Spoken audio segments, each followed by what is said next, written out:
जय हिंद। स्वागत है आपका हमारे सी पाठशाला सेंटर यूट्यूब चैनल में। आज हम करेंगे छत्तीसगढ़ पंचायत राज अधिनियम 1993 के अंतर्गत जनपद पंचायत की संरचना के बारे में चर्चा। इसके पहले हमने ग्राम सभा, 73वां संविधान संशोधन, ग्राम पंचायत कैसे गठन होती है और ग्राम पंचायत के सरपंच, उप सरपंच और पंच को किस प्रकार से उसके पद से हटा सकते हैं या फिर इनके है उनको वापस बुला सकते हैं, इस सब बारे में हमने चर्चा कर लिया है। आज के वीडियो में हम चर्चा करेंगे कि जनपद पंचायत की संरचना होगी और ये जनपद पंचायत की संरचना में जनपद पंचायत का गठन देखेंगे। जो जनपद पंचायत में जो निर्वाचन क्षेत्र होते हैं, मतलब खंड का निर्वाचन क्षेत्र को कैसे विभाजन करते हैं, और अगर खंड का निर्वाचन क्षेत्र में विभाजन करेंगे तो वहाँ सदस्य होंगे, वहाँ भी आरक्षण लागू होता है, ST SC OBC जनरल, महिला पुरुष, ये सब हम देखेंगे, है ना। उसके बाद अध्यक्ष उपाध्यक्ष का निर्वाचन कैसे होता है ये भी देखेंगे। ठीक है, तो चलिए स्टार्ट करते हैं आज का क्लास। बने रहिए इस वीडियो में। हम पूरे छत्तीसगढ़ पंचायत राज डिटेल कवर कर रहे हैं और ये पूरा वीडियो आपको मिलेगा ही मिलेगा। अब इसमें कोई रुकने वाली काम नहीं होगी। भले ही कभी वीडियो ना आए, लेकिन आपको पंचायत से कोई भी प्रॉब्लम नहीं आएगी। उसके बाद हम इसका MCQ लगाएंगे बाद में। ठीक है, स्टार्ट करते हैं आज का क्लास। तो देखेंगे संरचना। अभी है धारा नंबर 22, है ना। याद रखिएगा, धारा से भी प्रश्न पूछा जाता है। कम से कम आपको 50 तक को धारा याद रहना चाहिए, है ना। 50 तक की धारा, और अब ऐसा कुछ नहीं बोल सकते कि आपको 50 तक का ही आना चाहिए। अभी जो PSC का एग्जाम हुआ था उसमें 88, 93 तक का भी धारा पूछा गया है, और वो एग्जैक्ट धारा से ही पूछा गया है ना। इसमें कोई कॉन्सेप्ट है ही नहीं। धारा और उसका कार्य, धारा और उसका बस यही पूछ दिया गया है। तो कंपटीशन बहुत टफ होने वाला है, ऐसा समझ के आप पढ़िएगा। जनपद पंचायत की संरचना। संरचना का मतलब होता है कि यदि एक जनपद पंचायत है तो उसमें कितने सदस्य होंगे और वो सदस्य किस प्रकार से चुनकर आएंगे। चुनकर आएंगे तो प्रत्यक्ष निर्वाचन हो सकता है, अप्रत्यक्ष निर्वाचन हो सकता है, या फिर पदेन सदस्य भी हो सकता है।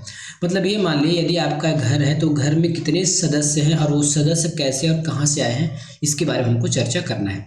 तो जनपद पंचायत एक घर मान लीजिए। अब वहाँ कौन कौन लोग रहेंगे और कैसे निर्वाचन होकर आएंगे, उसकी रीति को हम यहाँ पे समझेंगे। संरचना का मतलब वही होता है। प्रत्येक जनपद पंचायत में निम्नलिखित शामिल होंगे, या फिर निम्नलिखित कहने का मतलब मैं यहाँ लिख देता हूँ, निम्नलिखित सदस्य शामिल होंगे। ठीक है, प्रत्येक जनपद पंचायत में, इस जिले, इस राज्य के जितने भी जनपद पंचायत हैं उसमें प्रत्येक जनपद पंचायत में निम्नलिखित लोग शामिल होंगे। तो पहला कौन होगा? पहला होगा निर्वाचन क्षेत्रों से निर्वाचित सदस्य। ठीक है, एक जनपद पंचायत को, है ना, अभी हम आगे पढ़ेंगे। एक जनपद पंचायत हो, एक जनपद पंचायत को हम क्या करेंगे, मिनिमम 10 और अधिकतम 25 क्षेत्रों में हम बांट सकते हैं। ठीक है, मिनिमम 10 और अधिकतम 25 क्षेत्रों में हम बांट सकते हैं। आगे और चर्चा करेंगे कि एक एक क्षेत्र में कितने लोग होंगे, वो बात की बात है। याद रखिएगा, कोई एक जनपद पंचायत है ना। अब इस जनपद पंचायत में मिनिमम 10 और अधिकतम 25 सदस्य हो सकते हैं। तो निर्वाचन क्षेत्र से निर्वाचित सदस्य कितने हो सकते हैं? मिनिमम 10 और अधिकतम 25 लोग निर्वाचित होकर आएंगे। ये तो पहले प्रकार का सदस्य हो गया। दूसरा प्रकार सदस्य देखिए, राज्य विधानसभा, मतलब विधायक, मतलब छत्तीसगढ़ के विधायक। राज्य विधानसभा के सभी सदस्य जिनका निर्वाचन क्षेत्र पूर्णतः या अंशतः उस ब्लॉक के अंतर्गत आते होंगे। जैसे आपके क्षेत्र में कोई विधायक होगा, यदि उसका निर्वाचन क्षेत्र उस ब्लॉक के अंतर्गत आता है, मान लेते हैं पूरा नहीं आता है लेकिन कुछ तो आता होगा, कुछ गांव, कुछ शहर, है ना। यदि कुछ भी क्षेत्र, यदि उस विधानसभा क्षेत्र का या उस विधायक के क्षेत्र का यदि हिस्सा जनपद पंचायत के क्षेत्र में आता है, तब वह उस जनपद पंचायत का सदस्य माना जाएगा, वो विधायक। कंडीशन ये है कि जो विधायक का जो निर्वाचन क्षेत्र है वो पूर्णतः शहरी ना हो। पूर्णतः अगर शहरी हो गया, मान लेते हैं कि उसी जनपद पंचायत में है, ठीक है, जनपद पंचायत के अंदर पूरा शहर हो गया, शहरी क्षेत्र हो गया, तब हम उसको नहीं लेंगे। लेकिन आधा शहर में आ गया, आधा गांव में आ गया, तब वो क्या होगा, उस जनपद पंचायत का सदस्य होगा। और ऐसे सदस्य को हम पदेन सदस्य कहेंगे। क्या कहेंगे? पदेन सदस्य कहेंगे। मतलब जब तक वो विधायक जी अपने पद पर बने रहेंगे तब तक उस जनपद पंचायत का सदस्य कहलाएगा। ठीक है, ये दूसरा प्रकार का सदस्य हो गया। ठीक है, अब परंतु कई बार ऐसा हो सकता है कि जनपद पंचायत में जो विधायक जो सदस्य है वो किन्हीं कारणों से नहीं आ पाता है बैठक में, तब क्या करेगा, वो अपना एक प्रतिनिधि भेजेगा। ठीक है, अपना एक प्रतिनिधि भेजेगा जनपद पंचायत में बैठक में उपस्थित होने के लिए। लेकिन याद रखिएगा, वो व्यक्ति जो प्रतिनिधि आएगा केवल और केवल जनपद पंचायत की बैठक में शामिल होगा, खाए पिएगा, सब कुछ करेगा, लेकिन यदि वोटिंग की बारी आती है तो वो वोट नहीं करेगा। ठीक है, क्योंकि वो नामित है, वो एक्चुअल है ही नहीं, वो दूसरे के बदले में आया है, तो वो केवल सुन सकता है, खा पी सकता है, लेकिन वोटिंग अपना मत नहीं देगा। ठीक है, तो अभी तक हमने दो प्रकार के सदस्यों या मेंबर के रूप में को बात किया है। अब कुछ और होते हैं। जनपद पंचायत के प्रादेशिक क्षेत्र में सरपंचों का 5वां हिस्सा 1 वर्ष की अवधि के लिए जनपद पंचायत में क्या होगा, वो लोग वहाँ पे एज अ सदस्य के रूप में रहेंगे। मान लेते हैं एक जनपद पंचायत में 100 सरपंच है, तो प्रत्येक वर्ष, क्योंकि जनपद पंचायत का कार्यकाल 5 साल का है, तो प्रत्येक वर्ष 1/, अब देखिए 5वां हिस्सा ना, तो 100 का 5वां हिस्सा क्या हो जाएगा, 20। तो एक साल 20 सरपंच, दूसरे साल 20 सरपंच, तीसरे साल 20 सरपंच, चौथे साल और 5वें साल, इस प्रकार से 20-20 सरपंच जो है एक साल जनपद पंचायत के सदस्य के रूप में रहेंगे। ठीक है, और इसका जो लॉटरी है, मतलब कौन सरपंच 1 साल होगा, इसको हम लॉट करके निकाला जाता है, और एक सरपंच दोबारा रिपीट नहीं करेगा। जो सरपंच 1 साल के लिए जो जनपद सदस्य, मतलब जनपद पंचायत सदस्य बन चुका है ना, वो भी वहाँ पे दोबारा चुनकर नहीं आएगा। तो ये भी हमारा पदेन हो गया, मतलब जब तक वो सरपंच है तब तक 1 साल के लिए तो रह ही सकता है। इसमें एक्सेप्शन ये है, यदि कोई सरपंच उस जनपद पंचायत के धारा 47, मतलब कि जब इसके बाद हम आगे पढ़ेंगे, स्थायी समिति का यदि कोई सदस्य हो जाता है, तब वो इस 20 में काउंटिंग नहीं है, किसी भी 20 में काउंटिंग नहीं आएगा। क्यों? क्योंकि ऑलरेडी पहले से वो स्थायी समिति का सदस्य बन चुका है, इसलिए उसको इस नियम में लाने की आवश्यकता नहीं पड़ेगा, क्योंकि पहले से बन चुका है। ठीक है, तो अभी तक हमने इस स्लाइड में क्या बताया आपको, अभी तक हमने ये बताया इस स्लाइड में कि जनपद पंचायत की संरचना होगी। तो जनपद पंचायत की संरचना होगी तो 3 प्रकार के लोग यहाँ आपको देखने को मिलेंगे। पहला हो जाएगा, यहाँ मैं इसमें बताता हूँ, आपको व्हाइट बोर्ड में बताता हूँ, यहाँ बताते हैं व्हाइट बोर्ड में। ठीक है, अभी तक हमने आपको क्या बताया, इसको व्हाइट बोर्ड में हम आपको बता देते हैं यहाँ पे। ठीक है, तो हम क्या देखेंगे, जनपद पंचायत के सदस्य के रूप में देखेंगे। तो जनपद पंचायत का सदस्य कौन हो सकता है, 3 प्रकार का सदस्य हम यहाँ पे देखेंगे। पहला हो जाएगा आपका प्रत्यक्ष चुनाव, जिसको हम प्रत्यक्ष निर्वाचन कहते हैं। तीसरे प्रकार का सदस्य हो जाएगा अप्रत्यक्ष चुनाव से जो आता है, वैसे मैंने आपको बताया नहीं था, आगे बताना था उसको। और तीसरा प्रकार का आ जाएगा पदेन वाला, जो पदेन सदस्य है जब तक जो पद में है। ठीक है, जब तक जो पद में है। अब देखिए, प्रत्यक्ष चुनाव से कौन आता है, तो सदस्य आ जाते हैं। कौन सदस्य, जिसको लोग चुनकर भेजते हैं उसके निर्वाचन क्षेत्र से, है ना, निर्वाचन क्षेत्र से आम लोग जो वोटिंग करते हैं, अभी जो आप वोटिंग किए हो वो। ठीक है, अप्रत्यक्ष से कौन आ जाएगा, अप्रत्यक्ष कहने का मतलब जो सदस्य को हमने चुन के भेजा है वही सदस्य अपने में से एक को क्या बनाया जाएगा, अध्यक्ष बनाएगा, और दूसरा व्यक्ति को या फिर एक और हो जाएगा, उसको क्या बनाएगा, उपाध्यक्ष बनाएगा। ठीक है, ये हो गया यहाँ पे सदस्य, या फिर मैं जनपद पंचायत की संरचना लिख लेता हूँ, संरचना। ठीक है, अब तीसरे प्रकार का जो सदस्य है वो कौन होगा, ये आपका हो जाएगा विधानसभा का सदस्य। दूसरा हो जाएगा 1/5 या फिर 20% सरपंच, 20% सरपंच।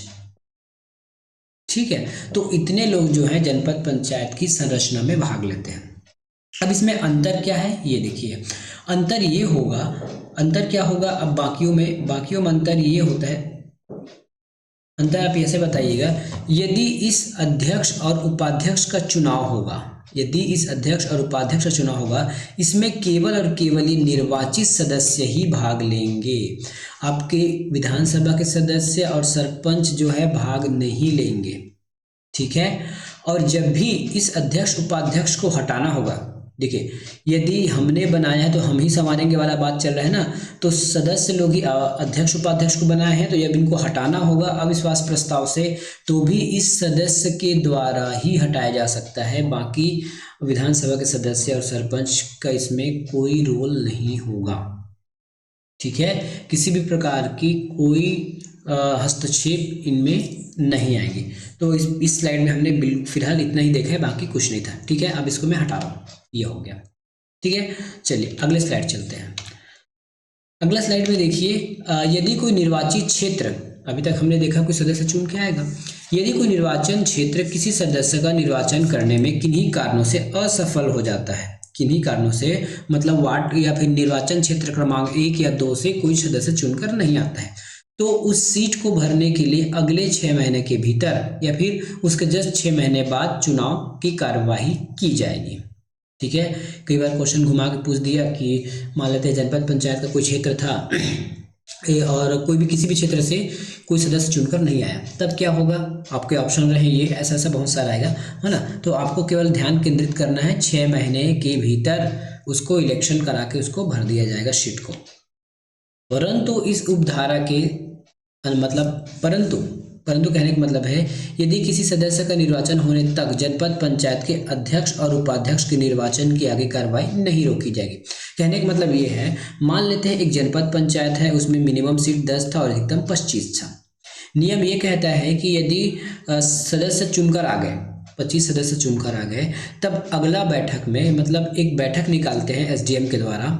ठीक है, एसडीएम या फिर कलेक्टर के द्वारा एक बैठक निकाला जाएगा, उसमें ये 25 लोग, मान लेते हैं 25 सीट था, तो ये 25 लोग आपस में बैठक करेंगे, मतलब बैठक होगा और इन्हीं 25 में से एक को अध्यक्ष बनाया जाएगा और एक को उपाध्यक्ष बना लिया जाएगा। ठीक है, बस यही बात है। अब कह रहा है, मान लेते हैं कि 24 लोग ही चुनकर आए और कोई एक निर्वाचन क्षेत्र में चुनाव नहीं हुआ है, तो 6 सदस्य चुनकर नहीं आए, तब की स्थिति में जो अध्यक्ष और उपाध्यक्ष का निर्वाचन की जो आगे की कार्रवाई है उसको नहीं रोका जाएगा। मतलब कोई आपत्ति नहीं कर सकता कि कोई एक क्षेत्र क्रमांक में हमारा सदस्य अभी भी चुनकर नहीं आया है तो हम उसको चुनने दें, ऐसा कुछ नहीं होगा। ठीक है, आप यदि 2 सीट से भी अगर कोई चुनकर नहीं आया है तो कहने का मतलब है अध्यक्ष उपाध्यक्ष का निर्वाचन होगा। बस नुकसान ये होगा, जिस क्षेत्र से जो चुनकर नहीं आया है बस वो अध्यक्ष उपाध्यक्ष की कार्यवाही में भागीदारी नहीं हो पाएगा, या फिर अध्यक्ष उपाध्यक्ष के लिए वो चुनाव नहीं लड़ पाएगा, बस इतना ही होगा। लेकिन अधिनियम में लिख दिया है, इनकेस यदि इलेक्शन नहीं होता है तो अध्यक्ष उपाध्यक्ष का चुनाव नहीं हो पाएगा। इसमें यदि एकदम ज़्यादा डीप में जाएंगे तो हानि होता है, वैसे तो मेरे ख्याल से ऐसा कुछ टेंशन वाली बात नहीं होती है। ठीक है, अब हानि कैसे हो जाएगा? मान लेते हैं आपका क्षेत्र क्रमांक है 1, आपका क्षेत्र क्रमांक 1 है और उस क्षेत्र में या फिर उस जनपद में अध्यक्ष का जो सीट अनारक्षित हो गया या फिर आपके लायक है, मान लेते हैं, है ना, आपके लायक, आपका नाम ए है, लेकिन किन्हीं कारणों से आपका इलेक्शन वहाँ से नहीं हो पाया। कारण कुछ भी हो सकता है ना, कोई भी विवाद हो गया या फिर कोई आपत्ति आ गया या फिर उस दिन वोटिंग नहीं हो पाया, कोई भी कारण हो सकता है। तब के केस में यदि आप अध्यक्ष की दावेदारी करते, लेकिन नियम कह रहा है यदि एक सीट से निर्वाचन नहीं हुआ है तो भी हम अध्यक्ष उपाध्यक्ष का निर्वाचन कार्यवाही को करेंगे। इन केस में किसी एक व्यक्ति को नुकसान हो सकता है, तो ये बहुत रेयर केस है, नाम मात्र है, ऐसा संभावना अभी तक तो नहीं आया है। आगे देखते हैं, आगे यह भी प्रावधान है ना, यहाँ से मैं पढ़ रहा हूँ ना, आगे यह भी प्रावधान है कि कोई निर्वाचन क्षेत्र पुनः सदस्य निर्वाचन करने में असफल होता है। कहने का मतलब है, आगे यह भी प्रावधान है कि चलो मान लेते हैं कि एक सीट से तो आरक्षण के मतलब एक सीट से चुनाव नहीं हो पाया, फिर से निर्वाचन आयोग ने चुनाव करने की कोशिश की, फिर भी चुनाव नहीं हो पाया, कोई भी कारण हो सकता है। नक्सलाइट एरिया में जाओगे तो वहाँ चुनाव नहीं होने देते, बम छुड़ा देते हैं। तब की केस में चुनाव आयोग जब तक नहीं चाहेगा तब तक आप वहाँ निर्वाचन नहीं करा सकते। बस इसी का यही कहना है। चलिए अब आगे चलते हैं। अब देखते हैं जो ब्लॉक है उसके निर्वाचन क्षेत्र को विभाजन कैसे करते हैं। जो भी ब्लॉक है, मान लेते हैं आपके पास ये बहुत बड़ा ब्लॉक है, इसके क्षेत्र को आपको बांटना पड़ेगा, मिनिमम 10 है ना और मैक्सिमम 25। हमने अभी देखा है मिनिमम 10 और 25 वार्ड में हम बांट सकते हैं, तो इसको विभाजन करना है। दूसरी बात, यदि हम विभाजन करेंगे 10 से लेके 25 में, है ना, तो क्या होगा, इसमें अब आरक्षण भी आ जाएगा। आरक्षण आ जाएगा कि सीट नंबर 1 को अनुसूचित जाति, सीट नंबर 2 को SC ST, इस प्रकार के अब नियम कानून आ जाएंगे। अब हम देखते हैं इसमें नियम कानून आता कैसे है। राज्य सरकार किसी खंड को प्रत्येक निर्वाचन क्षेत्र की जनसंख्या यथासंभव 5,000 पद पर एक सदस्य देगा। मतलब 5,000 लोग हैं, मतलब 5,000 व्यक्तियों के पीछे एक जनपद क्षेत्र दिया जाता है। एक व्यक्ति जनपद निर्वाचन क्षेत्र से लड़ेगा और वो 5,000 लोगों का प्रतिनिधित्व करेगा। क्वेश्चन आ सकता है, अभी तक तो आज तक आया नहीं है, लेकिन चाहे तो अगला क्वेश्चन आ सकता है कि एक जनपद सदस्य के पीछे कितने लोगों का प्रतिनिधित्व होता है। तो 5,000, ये स्टैंडर्ड है ना, 5,000 से ज़्यादा हो सकता है, मिनिमम 5,000 ने, सॉरी मैक्सिमम नहीं है, मिनिमम 5,000 है, इतना होता है। ठीक है, तो ये प्रश्न बन सकता है, अभी तक तो बना नहीं है, हो सकता है भविष्य में बन जाए। ठीक है, चलिए। परंतु जहाँ किसी ब्लॉक की जनसंख्या 50,000 से कम है उसमें कम से कम 10 क्षेत्र, अभी मैंने बताया था यदि किसी ब्लॉक की जनसंख्या 10,000 से कम है तो कम से कम 10 बनेगा, और यदि 10,000 से ज़्यादा है, यहाँ लिखा है ना, यदि किसी ब्लॉक के निर्वाचन क्षेत्र यदि 50,000 से ज़्यादा हो जाता है तो अब आप 25 रख सकते हैं। कहने का मतलब ये है कि आप निर्वाचन क्षेत्र मिनिमम 10 और अधिकतम 25 रख सकते हैं, और एक सदस्य के पीछे 5,000 लोगों का प्रतिनिधित्व रहता है। बस इस स्लाइड में इतना ही बात है, आगे देखते हैं। आगे क्या है, अब ब्लॉक निर्वाचन क्षेत्रों का विभाजन में हम देखेंगे कि उसकी सीटें आरक्षित कैसे होंगी, उसकी जो सीटें हैं वो आरक्षण कैसे होगा, इसको हम देखते हैं। पहले मैं पढ़ के बता देता हूँ, समझ नहीं आएगा तो मैं एक व्हाइट स्क्रीन में आपको बता दूंगा। सबसे पहले देखिए जो अधिनियम की बात की गई है। हाँ, अब आरक्षण की बात करेंगे तो आरक्षण में आप 73वां संविधान संशोधन में जाएंगे तो 243D में दिया गया है आरक्षण, है ना। और 73वें संविधान संशोधन में केवल SC और ST का आरक्षण की बातें कही गई है। अब हम छत्तीसगढ़ पंचायत राज अधिनियम के हिसाब से देखते हैं कि क्या कहा गया है। अनुसूचित जाति और अनुसूचित जाति के आरक्षण करना है, ठीक है, तो उसका आरक्षण का संख्या कितना होगा, मतलब कितने सीटों को ST को देना है, कितने सीट को खुद को देना है। ठीक है, तो इसमें देखना है कि कितने सीटों को SC देना है, कितने सीटों को ST देना है। तो ये कैसे पता चलेगा, तो उस जनपद पंचायत में प्रत्यक्ष निर्वाचन द्वारा भरे जाने वाले कुल स्थान, मतलब मान लेते हैं टोटल 25 स्थान को भरना है, तो इसमें कितने सीट को SC देना है, कितने को ST देना है। इसके लिए क्या करना होगा हमको, जनपद पंचायत में अनुसूचित जाति अनुसूचित जनजाति की जो संख्या निवासरत करती है उसके हिसाब से हमको दे देना है। ठीक है, पूरा पढ़ लेता हूँ, नहीं समझ आएगा तो बताइएगा। अनुसूचित जाति तथा अनुसूचित जनजातियों के लिए आरक्षित स्थानों की संख्या उस जनपद पंचायत में प्रत्यक्ष निर्वाचन द्वारा भरे जाने वाले स्थानों की कुल संख्या का वही अनुपात होगा जिस अनुपात में लोग वहां पे रहते हैं। समझ में नहीं आया होगा, बता देता हूँ। ठीक है, मतलब मान लेते हैं ये जनपद पंचायत है, अब यहाँ मान लेते हैं 100 लोग रहते हैं, एक मान की बात करता हूँ, वैसे तो लाखों लोग रहते हैं, एक जनपद पंचायत में 100 लोग रहते हैं। अब इस टोटल 100 लोग हैं टोटल, जिसमें ST SC सब शामिल है, ST SC OBC जनरल सब शामिल है। ठीक है, ये टोटल हो गया, टोटल लिख देता हूँ, है ना। अब इसमें से 30 लोग क्या है, SC है, और 10 लोग ST है, तो 100 का 30 कितना प्रतिशत हो गया, 30% हो गया, और 100 का 10 कितना हो गया, 10%। कहने का मतलब है टोटल इस 25 में 30% आपको SC को देना पड़ेगा, है ना, 30%, और जो 10% है वो ST को देना पड़ेगा। बस यही कहा गया है ना। जब हम ब्लॉक के निर्वाचन क्षेत्र की बात करते हैं आरक्षण के लिए, तो पूरे ब्लॉक की जनसंख्या देखेंगे, उस ब्लॉक में कितना प्रतिशत SC निवासरत है और कितना प्रतिशत ST निवासरत है, उसके हिसाब से हम निर्वाचन क्षेत्र को बांट देंगे। बस कंडीशन ये है, जहाँ पेशा क्षेत्र होता है ना, वहाँ की जनसंख्या को काउंट नहीं किया जा सकता। लास्ट में लिखा गया है, किसी जनपद पंचायत के अनुसूचित जनजाति के आरक्षित स्थानों की संख्या की गणना करने के प्रयोजन के लिए उस जनपद पंचायत का भाग बनने वाले अनुसूचित क्षेत्र को छोड़ दिया जाता है। ऐसा रेयर केस होता है जहाँ जो नॉर्मल एरिया है वहाँ नॉर्मल लोग ही रहते हैं, वहाँ पेशा एक्ट नहीं लगता, फिर भी ऐसा हो जाता है, तब की स्थिति में है। ठीक है, तो कैसे होगा निर्वाचन, कैसे होगा आरक्षण, समझ में आ गया। यदि जनपद पंचायत में 10 से 25 सीट है और हमको 25 सीट भरना है अधिकतम, ठीक है, मान लेते हैं एक जनपद पंचायत में 25 सीट भरना है, और SC की 30% जनसंख्या निवासरत करती है और ST की 10% जनसंख्या निवासरत करती है। अब देखिए, अब हम यहाँ पे हमको सीट निकालने की कोशिश करते हैं। 25 का 30% कितना होगा, टोटल सीट तो 25 है, ठीक है, टोटल सीट तो 25 है, टोटल सीट 25 है, टोटल सीट क्या है, 25 है। ठीक है, अब 25 का 30% कितना होता है, 25 का जो 30% है, ठीक है, 25 का 30% 7.5 होता है, टोटल 8, राउंड ऑफ 8।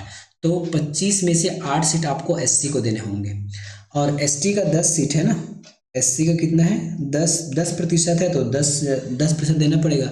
तो 25 का 10% होता है 2.5, इसको भी राउंड कर लेंगे तो 3 होता है। मतलब यदि पूरे 25 क्षेत्र निर्वाचन क्षेत्र में बांटते हैं जनपद पंचायत को, तो 8 सीट आपको एससी के लिए रिजर्व करना है और 3 सीट एसटी के लिए रिजर्व करने होंगे, ये अभी तक के रूल के हिसाब से। जनपद पंचायत में जहां अनुसूचित जाति तथा अनुसूचित जनजाति दोनों के लिए 50% या 50% से कम सीट आरक्षित की गई है, मतलब जनपद पंचायत क्षेत्र में जहां अनुसूचित जाति मतलब एससी, अनुसूचित जनजाति मतलब एसटी के लिए 50% से भी कम सीट आरक्षित की गई है ना। 50% मतलब जितना सीट का आधा, 25 का आधा होता है 12.5, हम इसको ले लेते हैं 13, है ना। अब देखिए अनुसूचित जाति और अनुसूचित जनजाति दोनों मिला के 50% तो नहीं हो पाया, टोटल 8 और 3 11 हो रहा है ना। तब की स्थिति में क्या होगा, तब की स्थिति में राउंड ऑफ 50% करने के लिए अन्य पिछड़ा वर्ग को आरक्षण दे दिया जाएगा, अन्य पिछड़ा वर्ग को आरक्षण दे दिया जाएगा। मैं इसको हटा दी हूँ क्योंकि लिख नहीं रहा था, है ना, वही लिखा है।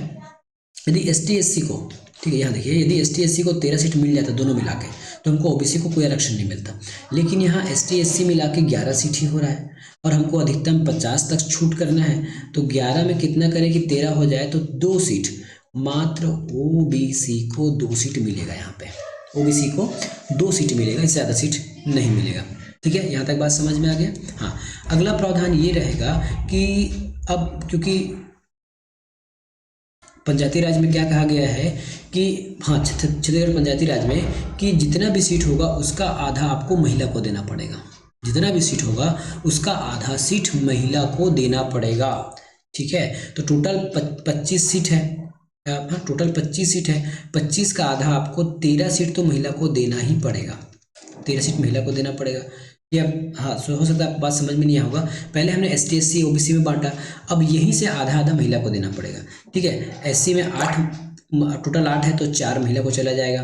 ठीक है, एसटी में 3 महिला को है तो 3 का आधा होता है 1.5, तो इसको हम ले लेंगे 2, तो 2 महिला के पास चला जाएगा। ओबीसी के पास 2 सीट है तो 1 महिला के पास चला जाएगा, है ना। तो 4 महिला और एससी, 2 एसटी सीट महिला और 1 ओबीसी सीट महिला। ये अभी तक कितने महिला हो गए, 4 4 2 6 6 1 4 4 3 7 सीट महिला को दिया जा रहा है। लेकिन छत्तीसगढ़ पंचायती राज में क्या लिखा है, 50% महिला को आरक्षण देना है। ठीक है, तो यहाँ 13 सीट तो हमने निकाल लिया था, बचा कितना था, 12 सीट मिला था, तो इस 12 से और आधा कर देंगे तो 6 सीट हो जाएगा, 6 या 7 सीट फिर से आपको महिला के लिए रिजर्व करने होंगे। ये बहुत डीप नॉलेज है, हो सकता है आपको समझ में ना आएगा और क्वेश्चन इतना डीप आपको नहीं पूछा जाएगा। बस इतना याद रखिएगा, छत्तीसगढ़ पंचायती राज अधिनियम में महिला के लिए 1/2 सीट आरक्षित किया गया है। वहीं 73वां संविधान संशोधन में कितना, 73वां संविधान संशोधन में 1/3 महिला, मतलब 33% महिला को आरक्षण की बात कही गई है। ठीक है, चलिए आगे देखते हैं।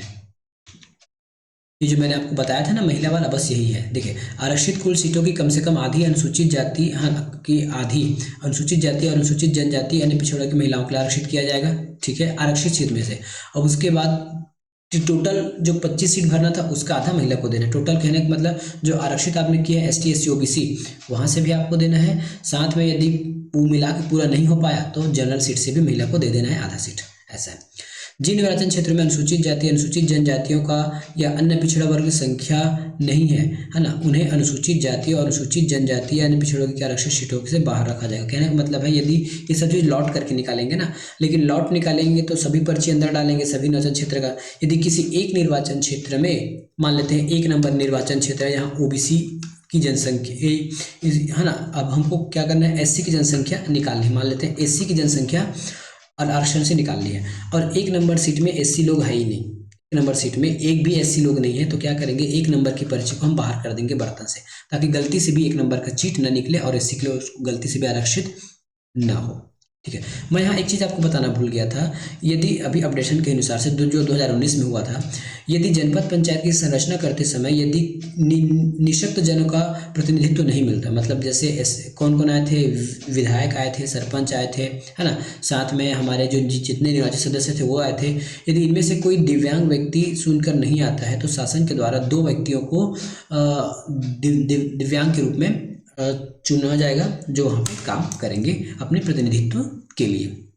ठीक है, तो ये था। हाँ, एक और देखना है, अध्यक्ष उपाध्यक्ष का निर्वाचन देखना है, अध्यक्ष उपाध्यक्ष का निर्वाचन देखना है। अभी तक हमने क्या कहा कि सर, हाँ ना, 25 सीट थे, 25 में से पूरे 25 मान लेते हैं चुनकर आ गए, ये चुनकर आ गए, है ना। अब इन्हीं 25 में से एक को हम बनाएंगे अध्यक्ष, ठीक है, और दूसरे एक, इन्हीं में से एक को क्या बना लेंगे, उपाध्यक्ष बना लेंगे। और ये होता है आपका अप्रत्यक्ष चुनाव से या फिर अप्रत्यक्ष निर्वाचन से ये सब चीजें होती हैं। ठीक है, अप्रत्यक्ष निर्वाचन से ये सब चीजें होती है। थोड़ा से जो लिखा है अधिनियम में वो भी देख लेते हैं। धारा देखिएगा तो धारा है 25, जनपद पंचायत के अध्यक्ष और उपाध्यक्ष का निर्वाचन।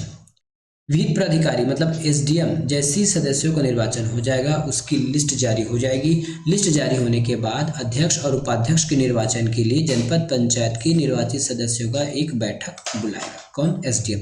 प्रश्न आ सकता है कि अध्यक्ष उपाध्यक्ष की बैठक मतलब अध्यक्ष उपाध्यक्ष का निर्वाचन के लिए निर्वाचित सदस्यों की बैठक कौन बुलाता है? तो एसडीएम, राजस्व अधिकारी जो होता है ना, ब्लॉक किसको क्या बोल सकते हैं? एसडीएम।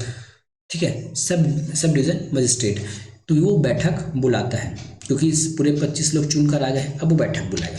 बैठक में क्या होगा? तो जनपद पंच अब बैठक होगा तो देखिए, बैठक बुलाना है तो उसमें भी आरक्षण लागू होगा कि जनपद का जो अध्यक्ष है वो कौन सा सीट में होगा, महिला होगा कि पुरुष होगा, एससी होगा कि एसटी होगा, ओबीसी होगा कि क्या होगा, ये भी आएगा।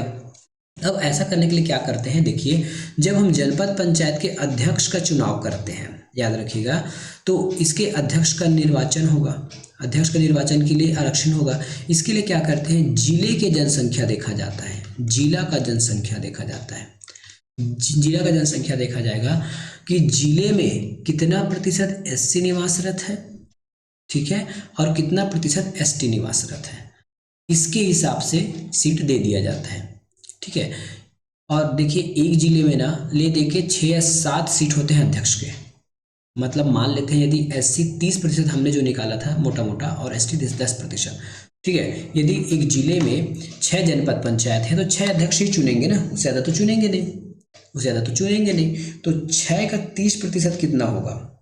6 का 30% हो जाएगा आपका 1.8 मतलब 2 सदस्य जो हैं आपके एससी होंगे। ठीक है, और इसका 10% कितना हो जाएगा? 10% हो जाएगा 0.6 हो जाएगा। 10 मतलब 6 का 10% 0.6 हो जाएगा, मतलब एक सीट एसटी से चला जाएगा, एसटी एक्सी से चला जाएगा, ऐसा निकाला जाता है। याद रखिएगा, जब हम जनपद के निर्वाचन क्षेत्रों का आरक्षण निकालते हैं तो जनपद की जनसंख्या देखते हैं, ठीक है, उस खंड की जनसंख्या देखते हैं, लेकिन अध्यक्ष का जब निर्वाचन निकालते हैं, आरक्षण निकालते हैं, तो पूरे जिले का जनसंख्या देखते हैं और उस जिले में कितना प्रतिशत एससी निवासरत है, कितना प्रतिशत एसटी निवासरत है, उस पर हम चर्चा करते हैं, है ना। एक मोटा हमने मान लिया था एससी उस जिले में 30% है और एसटी 10% है, और टोटल 6 सीट है जनपद पंच अध्यक्ष के लिए। तो 6 का 30% होता है 2 और 6 का 10% होता है राउंड ऑफ में 1, है ना। तो 2 सीट किसको दे दिया जाएगा? एससी को दे दिया जाएगा और 1 सीट एसटी को दे दिया जाएगा। अब इसका आधा भी महिला को देना होता है, नियम में है, इसका आधा भी हमको महिला को देना पड़ेगा। तो 2 का आधा हो जाएगा 1, तो 1 हो जाएगा आपका एससी फीमेल के लिए, और एसटी में 1 सीट है तो ये पूरा 1 सीट एसटी को चला जाएगा, एसटी फीमेल को चला जाएगा। ऐसा होता है आरक्षण, क्योंकि महिला को 50% आरक्षण देना ही देना है। बाकी जो 3 सीट बच गया है वो आपके जनरल में चला जाएगा, या फिर ये कई बार क्या करते हैं, जनरल से भी आधा महिला को दे दिया जाता है, मतलब जनरल से भी आधा, तो यहाँ भी 2 सीट महिला को चला जाता है। इस प्रकार से आरक्षण होता है। बस इतना डीप नॉलेज आपको नहीं पूछा जाएगा। चलिए देखते हैं आगे। जो मैं बोला हूँ वही है ना, अनुसूचित जातियां तथा अनुसूचित जनजातियों के लिए आरक्षित पदों की संख्या अब क्या होगी? तो उस जिले में अनुसूचित जातियों और अनुसूचित जनजातियों की कुल संख्या के अनुपात में होगा, जो मैंने आपको बता दिया था, ठीक है। परंतु अनुसूचित क्षेत्रीय जनसंख्या को छोड़ दिया जाएगा, मतलब जो पेशा क्षेत्र अगर आ गया तो उसको छोड़ दिया जाएगा। जनपद पंचायत के अध्यक्ष के कुल पदों के कम से कम आधा महिला के लिए आरक्षित होगा, जो अभी मैंने आपको बताया। ठीक है, जहां अनुसूचित जाति या अनुसूचित जनजातियों में से कोई आरक्षण नहीं है, वहां ऐसी रीतियों का अध्यक्ष के पदों का आरक्षण के लिए उनमें जनपद पंचायतों को अपवर्जित कर दिया जाएगा। मतलब वही है कि जिन जनपद पंचायत में, है ना, ST SC निवासरत नहीं, पर ऐसा हो नहीं सकता, सभी जनपद में ST SC OBC सब निवासरत है। तो ये जो लास्ट वाला जो है ना, ये लगभग आज तक यूज नहीं हुआ है। ठीक है, ये वाला कमेंट आज तक यूज नहीं है, क्योंकि ये सभी के लिए आएगा ना, ये जिला के लिए भी सेम आएगा और जनपद के लिए भी सेम आएगा ये। अगला हम देखते हैं, जहां जिले के अनुसूचित जाति अनुसूचित जनजातियों की संख्या अगर 50% से कम हो गई है तो राउंड ऑफ करने के लिए हमको OBC से कुछ सीट देने होंगे। लेकिन हमने अभी देखा था कि 6 सीट टोटल था, उसमें तो 2 को SC को चला गया, 2 सीट, और 1 सीट जो ST को चला गया। तो 3 का आधा होता है 3, तो 3 सीट तो पूरा चला गया, मतलब 50% तो चला गया आरक्षण में। तो अब हमको OBC को कोई भी सीट नहीं देना होगा, OBC के लिए कोई सीट नहीं होगा यहाँ पे। ठीक है, क्योंकि अधिनियम में OBC की चर्चा एक कंडीशन के रूप में किया गया है ना। अगर 50% आरक्षण नहीं होता तब हम कुछ सीट OBC को देते, जितना कम पड़ रहा है 50 के लिए, क्योंकि यहाँ तो 50 हो चुका है, तो OBC को देने की आवश्यकता ही नहीं पड़ रहा है। अगला, जनपद पंचायत के अध्यक्ष और उपाध्यक्ष का निर्वाचन उसके निर्वाचित सदस्यों के द्वारा किया जाता है। हाँ, ये मेन पॉइंट है। देखिए, अध्यक्ष और उपाध्यक्ष का निर्वाचन उसके निर्वाचित सदस्यों के द्वारा ही किया जाता है। अभी हमने कितने सदस्य देखे थे? एक सदस्य देखा था जो निर्वाचित होकर आया था 25 निर्वाचन क्षेत्र से। दूसरा सदस्य हमने विधानसभा और सरपंचों को देखा था, और तीसरा हमने देखा था निःशक्त जन से देखा था, है ना। तो ये लोग तो निर्वाचन में भाग नहीं लेंगे, केवल और केवल जो निर्वाचित होकर जो सदस्य आए हैं प्रत्यक्ष रूप से, वही लोग अध्यक्ष उपाध्यक्ष के निर्वाचन में भाग लेते हैं। हाँ, अगला पॉइंट ये है आपके समझने के लिए कि यदि जनपद पंचायत का अध्यक्ष अनुसूचित जाति, अनुसूचित जनजाति या अन्य पिछड़ा वर्ग का नहीं है, कई बार होता है कि जनरल आ जाता है ना, तब क्या होगा? उपाध्यक्ष की चुनाव होगा, और उस उपाध्यक्ष का जो निर्वाचन है ST SC OBC किन्हीं एक से होना अनिवार्य है। ठीक है, देखिए यहाँ पे अधिनियम में उपाध्यक्ष उपसरपंच या फिर उपाध्यक्ष के लिए कोई भी आरक्षण की बात नहीं कहा गया है। आरक्षण केवल सदस्यों के लिए है और अध्यक्ष के लिए है। लेकिन इनकेस यदि अध्यक्ष जो है ST SC OBC का नहीं आता है चुनकर, तो उपाध्यक्ष को आपको ST SC OBC से ही लेना पड़ेगा। यदि अध्यक्ष ST SC OBC से आ सकता है तो अध्यक्ष आप उपाध्यक्ष आप कहीं से भी ले लो, चाहे जनरल से ले लो या ST SC OBC कहीं से भी ले लो, कोई दिक्कत नहीं होगा। यदि जनपद पंचायत का अध्यक्ष, अब यहाँ देखते हैं, यदि जनपद पंचायत का जो अध्यक्ष या उपाध्यक्ष है संसद का सदस्य बन जाता है, मतलब राज्यसभा लोकसभा या विधानसभा का सदस्य बन जाता है, यह सहकारी समिति का अध्यक्ष या उपाध्यक्ष बन जाता है, तो उस दिन से उसका पद खाली माना जाएगा। यहाँ पे क्वेश्चन घुमा के पूछेगा, ध्यान से देखिएगा। यहाँ केवल अध्यक्ष और उपाध्यक्ष के बारे में कहा गया है। यदि कोई व्यक्ति सदस्य है तो सदस्य रहते रहते, है ना, सदस्य रहते रहते यदि वो, है ना, यदि वो संसद या विधानसभा का सदस्य बन जाता है, ठीक है। लेकिन आगे हम जब नियम देखेंगे ना, धारा 41 है शायद, उसमें लिखा गया है कि आप एक से अधिक पद को नहीं रख सकते, है ना। तो यदि आप संसद बन जाएंगे या फिर विधानसभा बन जाएंगे तो पद छोड़ना पड़ेगा। लेकिन इसके बारे में फिलहाल कोई कहा नहीं गया है कि यदि वो सहकारी समिति का अध्यक्ष उपाध्यक्ष बन गया तब क्या होगा। इस कंडीशन को फिलहाल अभी क्लियर नहीं किया गया, आगे हम उसको बता देंगे। ठीक है, तो मे बी आज का क्लास यहीं पे समाप्त करेंगे, मिलेंगे नेक्स्ट वीडियो में। धन्यवाद।